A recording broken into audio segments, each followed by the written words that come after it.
ጤና ይስጥልኝ ክቡራትና ክቡራን የዩቲዩብ ቻናል ቤተሰቦች፣ ሰበር መረጃዎች መውጣታቸውን ቀጥለዋል። አስቸኳይ ፈጣን ሰበር መረጃዎች ዩቲዩብ ላይ ሲጫኑ ቀድሞ ለእናንተ መልእክት እንዲደርሳችሁ እና ዜናዎችን በፍጥነት እንድትከታተሉ የዩቲዩብ ቻናሌን ሰብስክራይብ በማድረግ የደወል ምልክቷን መጫን አትዘንጉም። ወደ ሰበር መረጃዎች። አርሚ 7 በመባል የሚጠራው የህወሓት ተዋጊ ኃይል የቀድሞ አባላት የታደሱ ስልጠና ጀመሩን። በሱዳን የኢትዮጵያ ድንበር አካባቢ ሲንቀሳቀሱ የነበሩ እና በተለምዶ አርሚ 7 ተብለው የሚጠሩት ህወሓት ተዋጊ ኃይል የቀድሞ አባላት ወደ ሀገር ውስጥ በመግባት የታደሱ ስልጠና መውሰድ ጀምረዋል። ቀድሞ የመከላከያ ሰራዊት አባላት የነበሩትና በሰሜን ጦርነት ህወሓትን ደግፈው ሲዋጉ የቆዩት እነዚህ ከ500 በላይ የቀድሞ ተዋጊዎች ለፌዴራል መንግስት ያቀረቡት የዲሞቢላይዜሽን ጥያቄ ተቀባይነት አግኝቷል። በዚህ መሰረት በዋሽ አርባ ጊዜያዊ ዲሞቢላይዜሽን ማዕከል ስልጠናቸውን በመካተል ላይ ይገኛሉ። የብሔራዊ ተሃድሶ ኮሚሽን ኮሚሽነር ተመስገን ጥላሁን ሂደቱን አስመልክቶ በሰጡት መግለጫ የአርሚ 7 አባላት በፈቃደኝነት ወደ ሀገር ቤት ተመልሰው የሂደቱ አካል መሆናቸውን አዲስ የሰላም ተስፋን የፈነጠቀ መሆኑን ገልጸዋል።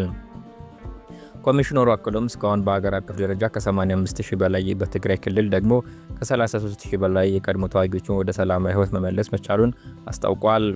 የመከላከያ የሰው ሀብት ዋና መምሪያ ኃላፊ ሌተናል ጀነራል ሀጫኑ ሸለመ በበኩላቸው የቀድሞ ተዋጊዎች የመረጡት የሰላም መንገድ የሚደነቅ መሆኑን ጠቅሰው ሌሎችም ይህንን ፈለግ በመከተል ወደ ሰላማዊ መንገድ እንዲመጡና ለሀገር ግንባታ የበኩላቸውን እንዲወጡ ጥሪ አቅርበዋል። ስልጠናው ያጠናቀቁት የቀድሞ ተዋጊዎች በዲዲአር ትጥቅ መፍታት፣ ከውጊያ መሰናበትና መልሶ መቀላቀል ሂደት አልፈው በዘላቂነት ወደ ማህበረሰብ እንደሚቀላቀሉ ታውቋል። የሹመት ዜና። ዛሬ ጠቅላይ ሚኒስትር አብይ አህመድ በተለያዩ ዘርፎች ላይ ሹመቶችን ሰጥተዋል። የመጀመሪያው ሹመት ሌተናል ጀነራል አስራት ዴኔሮ የአዲስ አበባ ፖሊስ ኮሚሽን ኮሚሽነር ተሾመዋል። ጠቅላይ ሚኒስትር አብይ አህመድ ከመጋቢት 2 ቀን 2018 ዓ.ም ጀምሮ ለአዲስ አበባ ፖሊስ ኮሚሽነር አመራሮች ሹመት መስጠታቸውን የጠቅላይ ሚኒስትር ጽሕፈት ቤት አስታውቋል።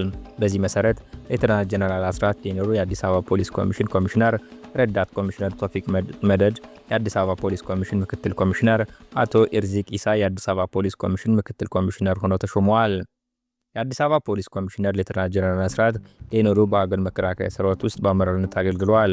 በተያያዘ ዜናም ጠቅላይ ሚኒስትር አብይ አህመድ አቶ አሰፋ ቢዮን የብሔራዊ መረጃና ደህንነት አገልግሎት ምክትል ዳይሬክተር ጀነራል በማድረግ ሹመት መስጠታቸው ታውቋል። አቶ አሰፋ ቢዩ የደቡብ ክልል ጸጥታ አስተዳደር ቢሮ ኃላፊ፣ የፌዴራል ፖሊስ ኮሚሽን ኮሚሽነር፣ የብሔራዊ መረጃ ደህንነት አገልግሎት ምክትል ዳይሬክተር ጀነራል እንዲሁም በሮም የኢትዮጵያ ኤምባሲ ምክትል የሚስዮን ኃላፊነት ጨምሮ በተለያዩ ኃላፊነት ቦታዎች ሲያገለግሉ ቆይተዋል። ሹመታቸውን ዛሬ መጋቢት 2 ቀን 2018 ዓ.ም ተቀብለዋል። ጌታቸው ረዳ ክስ ያነሳሉ አሉ። ወልቃይትና ራያ ምርጫ ላይ የተሰጠው ቦርድ ውሳኔ ተፈጻሚ ይሆናል።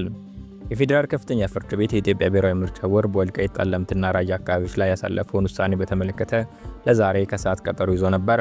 በአቶ ጌታቸው ረዳ የሚመራው ስምረት ፓርቲ ከ2 ሳምንት በፊት በምርጫ ቦርድ ላይ ባቀረበው ክስ መነሻነት ከፍተኛ ፍርድ ቤት ቦርዱን ውሳኔ በጊዜያዊነት አግዶ መቆየቱ ይታወሳል።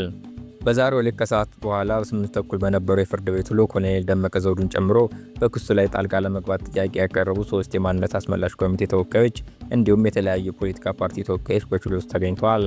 ይሁን እንጂ በችሎቱ ላይ አቶ ጌታቸው ረዳ የስምረት ፓርቲ ለፍርድ ቤቱ ያቀረቡትን ክስ በገዛ ፈቃዳቸው ማንሳታቸውን አሳውቀዋል።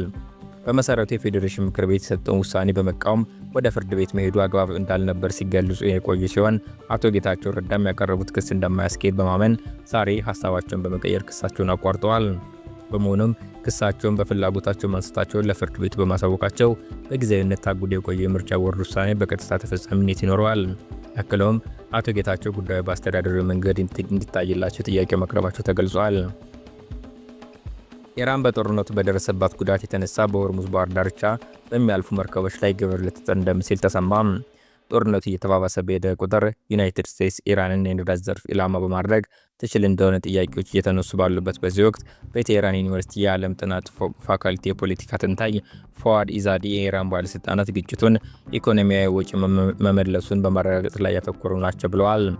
ከአልጀዚራ ጋር ባደረጉት ቆይታ ኢዛዲ እንደተናገሩት በኢራን ውስጥ በርካታ የነዳጅ መሰረተ ልማት የሚደርሱ ጥቃት የአሜሪካ ስትራቴጂክ አካል ሊሆን ይችላል ብለው እንደሚሰጉ ገልጸዋል። አዎ ሰዎች ስለዚህ ጉዳይ ይጨነቃሉ በማለት በኢራን የነዳጅ ኢንዱስትሪ ላይ ጥቃት ሊሰነዘር እንደሚችል አክለዋል። የኢራን መሪዎች በጦርነቱ ወቅት ለደረሰው ጉዳት ተጠያቂዎች በመጨረሻ መክፈል አለባቸው ብለው ያምናሉ። የኢራን መንግስት ባለስልጣናት ሌላኛው ወገን በኢራን ላይ እየደረሰ ያለው ጉዳት እያንዳንዱ በመቶኛ የሚከፈለው መሆኑን ለማረጋገጥ የወሰኑ ይመስለኛል ሲሉ ተደምጠዋል። የጦርነት ኪሳራን ለማካካስ ክልላዊ መልሶ ግንባታ ፈንድ መፍጠርን ጨምሮ በኢራን ውስጥ እየተሰራጩ ያሉ ሀሳቦችን ዘርዝረዋል። እኛ የክልል መልሶ ግንባታ ፈንድ ላይ እንሰራለን። ይህንን ጉዳት የፈጠሩ ሰዎች በዚያ ፈንድ ኢራንን ዳግም መገንባት አለባቸው ብለዋል። ሌላው የጠቀሱት ሀሳብ በሆርሙዝ ባህር ውስጥ የሚያልፉ መርከቦች ግብር መጣልን ያካትታል። በመካከለኛው ምስራቅ የተቀሰቀሰውን ጦርነት ተከትሎ በከፍተኛ ሁኔታ የናረውን የነዳጅ ዋጋ ለመቆጣጠር ዓለም አቀፍ የኤነርጂ ኤጀንሲ IEA በታሪክ ከፍተኛውን የአደጋ ጊዜ ነዳጅ ክምችት ለገበያ ለማቅረብ ማቀዱ ተነገረም።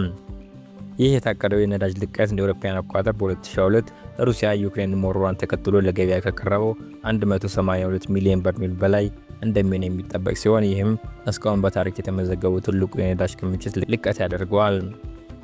ሪፖርቱ ይፋ መደረጉት ተከትሎ የዓለም አቀፍ የነዳጅ ዋጋ መለኪያ የሆነው ብሬንት የ4 በመቶ ጭማሪ አሳይቶ የነበር ቢሆንም በኋላ ላይ ወደ $88 ዝቅ ብሎ እንዲረጋጋ ማድረጉ የዋል ስትሪት ጆርናል ምንጮች ዋቢ አድርጎ ዘግቧል።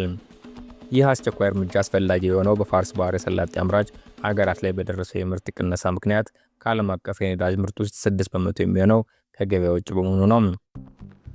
በተለይም የሆርሙዝ የባህር ሰርጥ ለመርከቦች ጉዞ ለደህንነት ያልተጠበቀ በመሆኑና በሚሊዮን የሚቆጠሩ በርሜል ነዳጅ የጫኑ መርከቦች በመገደባቸው ምክንያት የአውሮፕላን ነዳጅና የምግብ ማብሰያ ጋዝ ዋጋ በዓለም ዙሪያ በከፍተኛ ሁኔታ እንዲነር አድርጓል።